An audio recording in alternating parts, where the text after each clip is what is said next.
At KL Lake, you have the freedom to choose the subjects that fuel the engineering. UKL deemed to be university.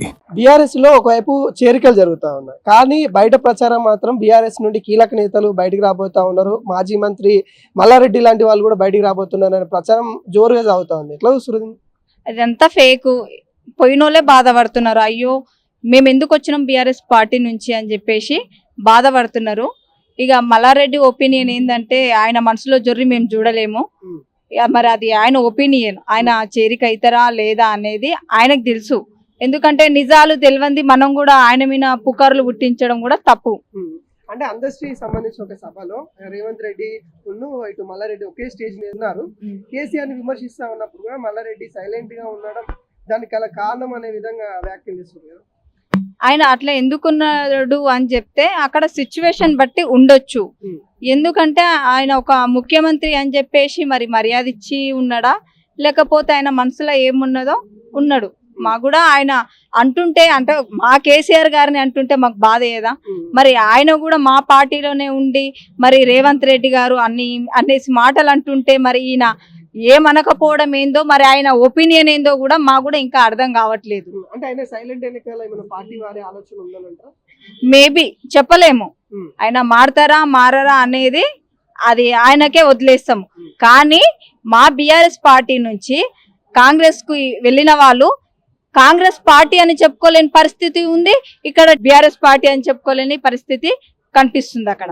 అంటే ఇక్కడ చాలా వరకు అంటా ఉన్నారు GHMC ఎన్నికలలో చాలా వ్యూహాత్మకంగా రెండు పార్టీలు కూడా బీఆర్ఎస్ క్యాడర్ అంతా వాళ్ళ వైపు తిప్పుకోవాలని చూస్తా ఉంది.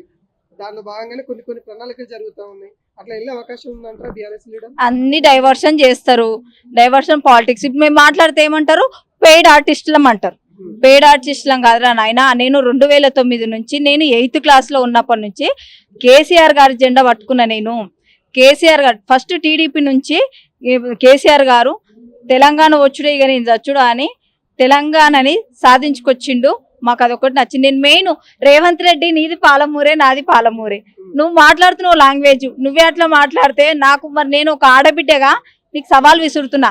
దయచేసి ఆ బూతు పదాలు వాడకండి, మీరు వాడుతున్నారని చెప్పేసి.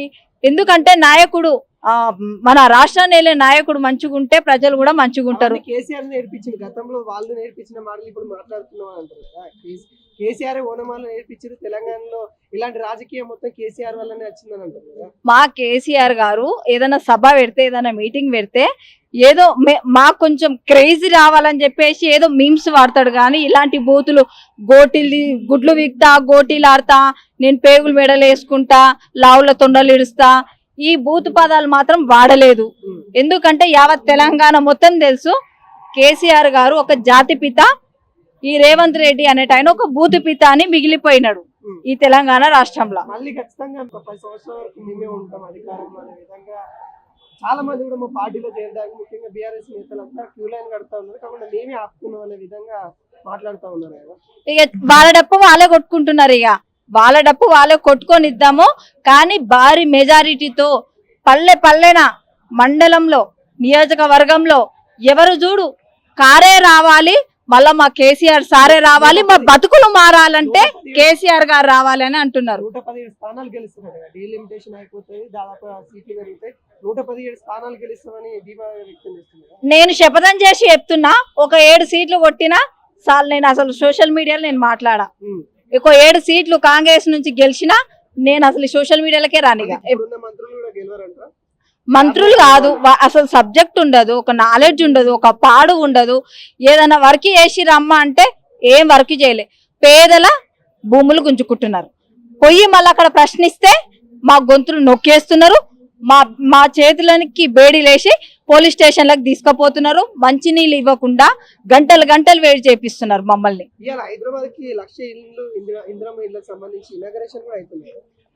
ఇందిరమ్మ ఇండ్లు అనేది మా కేసీఆర్ సార్ ఇవ్వలేదా? డబుల్ బెడ్రూమ్స్ ఇచ్చినారు కదా. మరి వీళ్ళు ఓన్లీ ఇచ్చినారు అని అంటే కాంగ్రెస్ పార్టీ వాళ్ళకే ఇచ్చినారు. ఎగ్జాంపుల్ గా మా ఊర్లో బీఆర్ఎస్ పార్టీ వాళ్ళు కూడా కాంగ్రెస్ వాళ్ళతోని పోయి వీర్లపల్లి శంకర్ షాద్నర్ కాన్స్టిట్యున్సీలో వీర్లపల్లి శంకర్ అన్నట్టు ఆయనకి మరి ఇండ్ల గురించి అప్లై చేసుకుంటే అప్లికేషన్ పెట్టుకుంటే బీఆర్ఎస్ పార్టీ వాళ్ళకి రాకుండా కాంగ్రెస్ పార్టీ వాళ్ళకి ఎందుకు వచ్చింది? బీఆర్ఎస్ పార్టీ వాళ్ళు మనుషులు గారా? వాళ్ళు మీకు ఓట్లు వేయలేదా? మీకు కనిపిస్తలేదా? రేవంత్ రెడ్డి ఏం చేస్తున్నావు నువ్వు? ఈనాడు పాలన చేస్తున్నావా? నువ్వు సంచులు మోసుకొని ఢిల్లీ పోనీకి అవసరం ఏముందయ్యా? నీ సీట్ కాపాడుకోవడానికి చేస్తున్నావు. సరే కాపాడుకో, ఏదున్నా గీ 2 ఏండ్లే నేను బొంద పెడతాం ఖచ్చితంగా. వచ్చేది మళ్ళీ మా బీఆర్ఎస్. కేసీఆర్ తన సొంత ఇలాకాలోనే గోరె పెడతామని ఆయన ఎందుకు గోరు కట్టేది? మేమే పోతాం. కొండారెడ్డిపల్లికి రమ్మంటాడా? ఆయన కొడంగల్ రమ్మంటాడా? కల్వకుర్తికి రమ్మంటాడా? కేసీఆర్ గోరె అంటుంది కదా. ఆయనకు మేం కడతాం గోరు, ఆయన మమ్మల్ని కట్టేదేంది? ఆల్రెడీ తెలంగాణ ప్రజలు మొత్తం ఆల్రెడీ బొంద పెట్టిరు, గోరు కట్టేది ఒకటి మిగిలింది. ఇక ఎందుకు ఈ పదాలు ఎందుకు వస్తున్నాయి అంటున్నారు? ఇట్లా సావాలి, గొల్ల పెట్టాలా? తెలంగాణ రాష్ట్రాన్ని సాధించుకొచ్చిండు కదా కేసీఆర్ గారు, మరి గా మాత్రం అనకపోతే ఎట్లా?